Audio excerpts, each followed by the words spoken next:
listeners, I am Dr. Shwinder Kaur Popli, Professor in the Department of Social Work, Jamia Millia Islamia, New Delhi.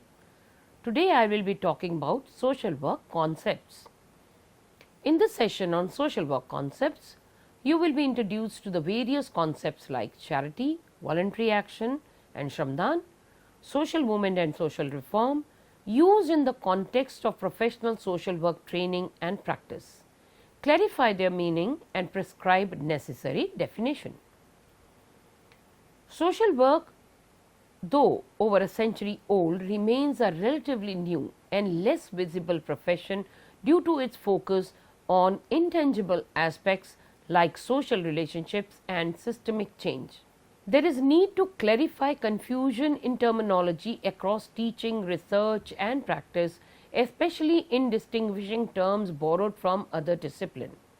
As we all know, social work has multiple partners where we take terminologies from different disciplines. This module defines and explains core concepts foundational to the social work profession. Let us look at the word charity.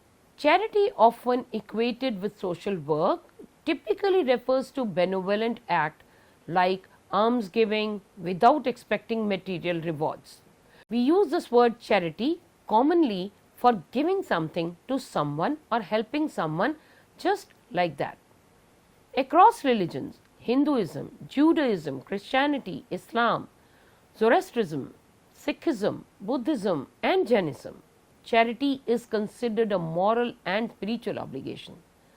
Hindu scriptures like the Rigveda and Atri Samhita highlight giving as a sacred duty.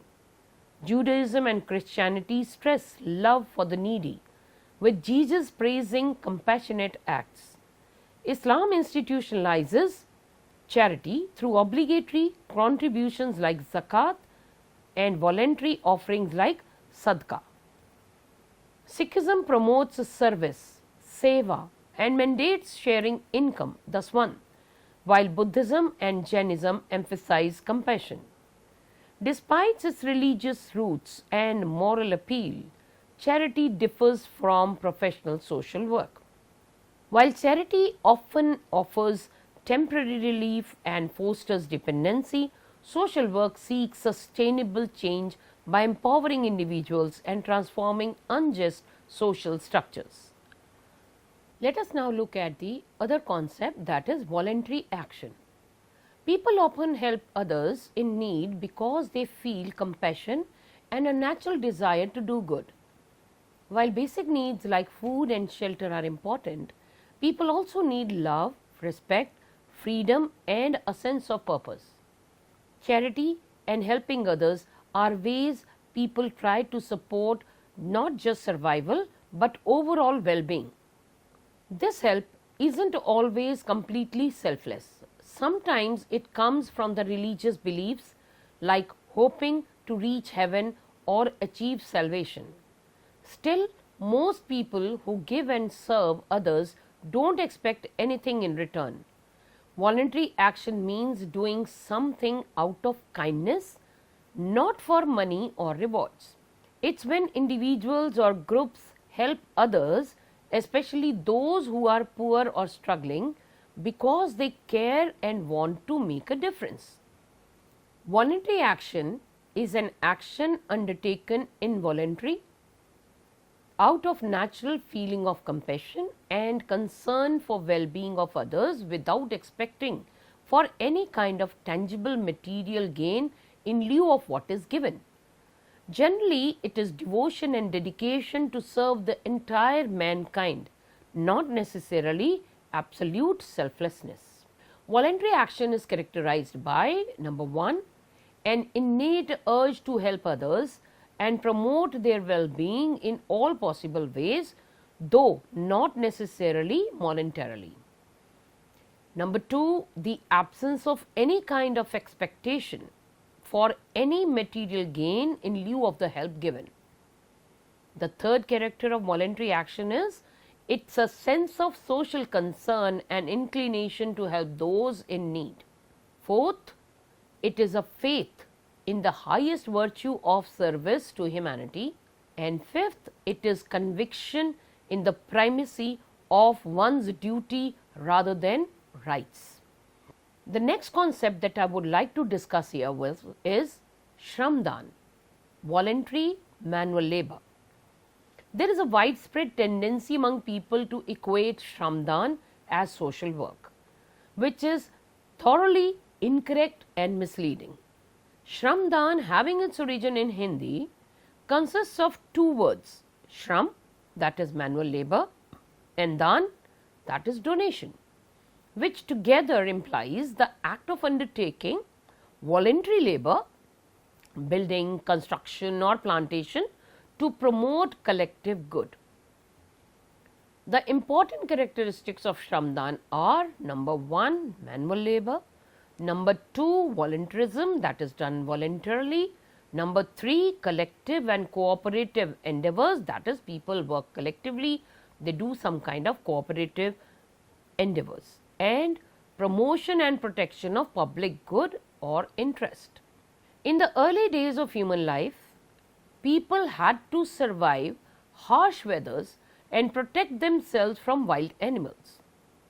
To do this, they lived and worked together as a community. Everyone contributed their physical effort, whether it was cleaning forests, hunting, building paths, digging wells, or preparing food for all. This kind of voluntary work, done without expecting payment, was essential for the community's survival and progress.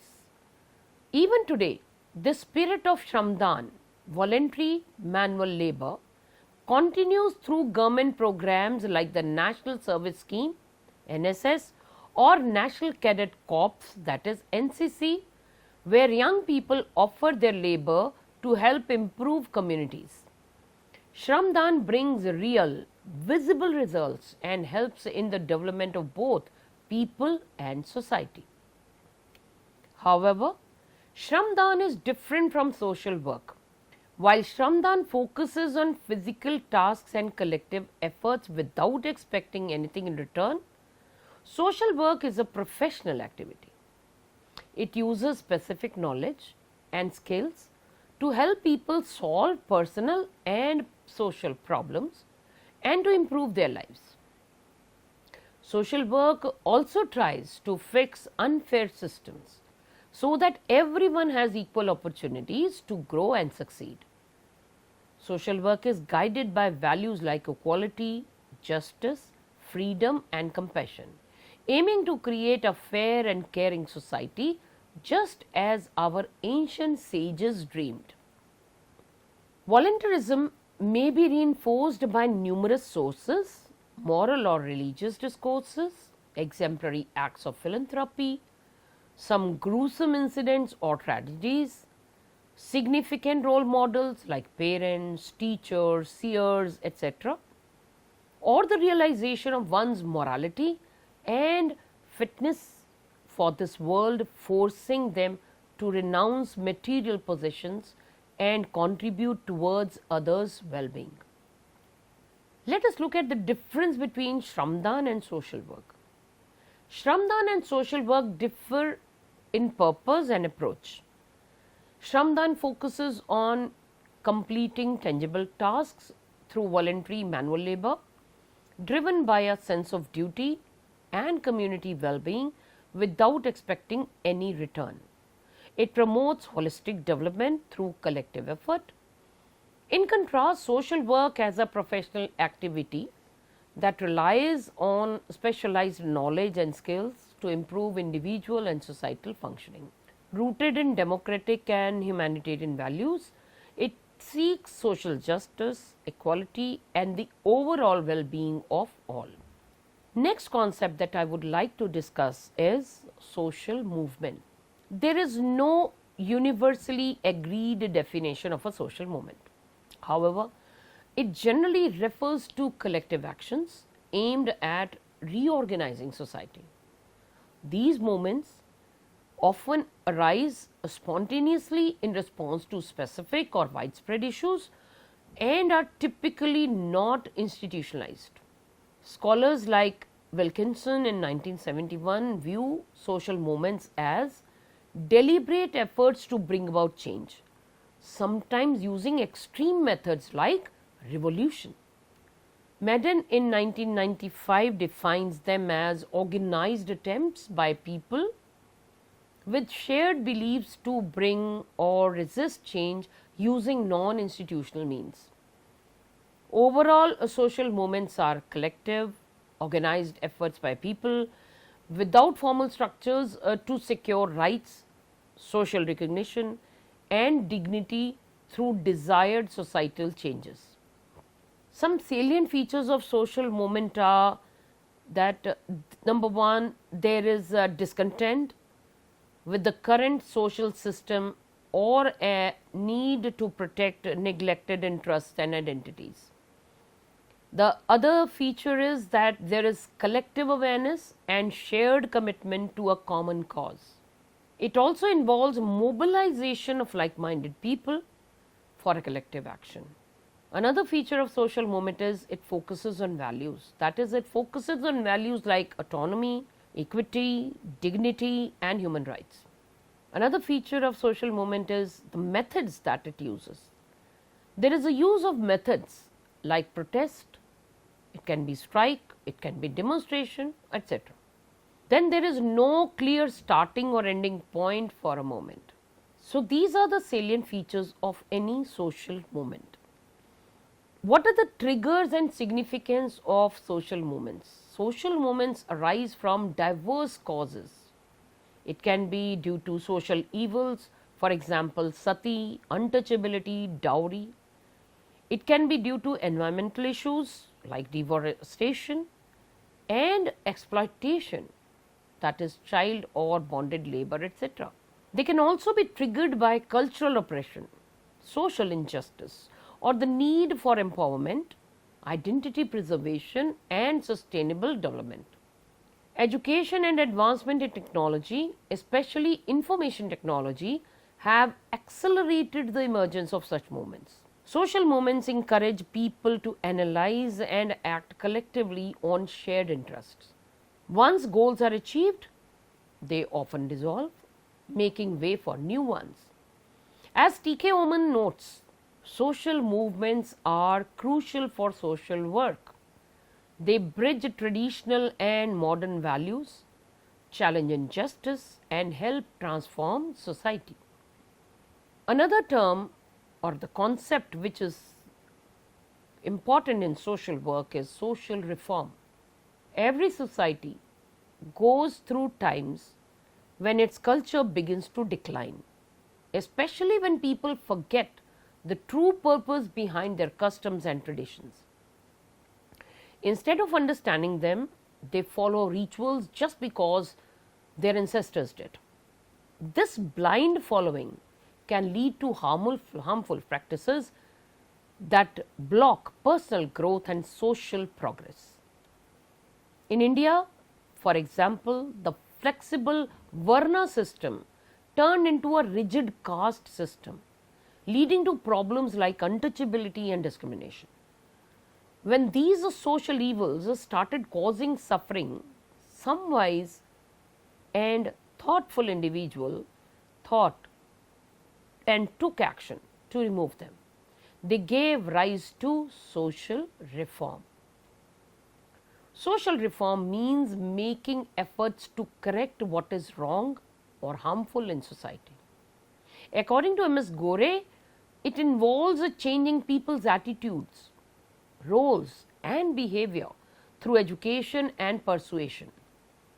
In simple terms, social reform is a peaceful and collective effort by people to end unfair and harmful practices and to build a healthier and more just society.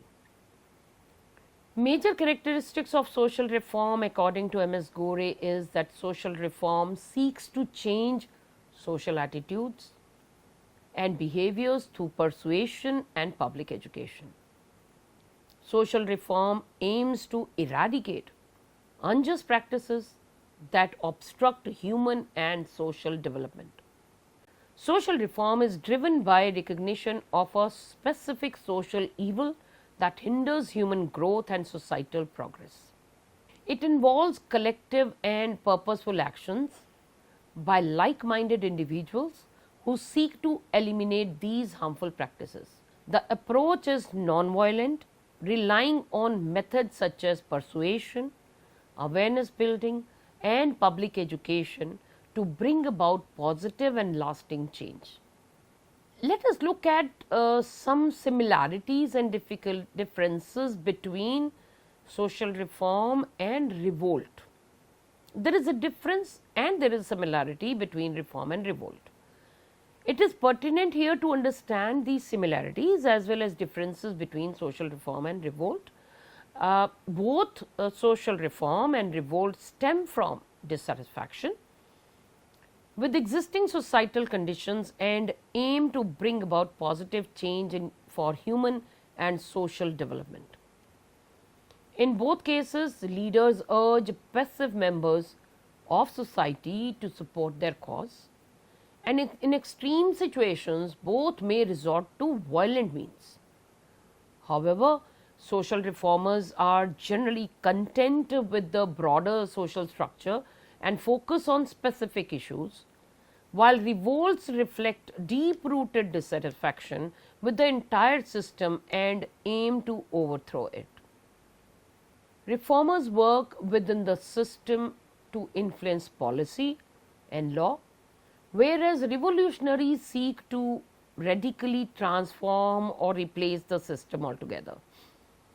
Social reform is vital to social work as it helps eliminate social evils and enhance societal functioning. I hope by now you must have understood various concepts in social work clearly and confusion must be over. Thank you.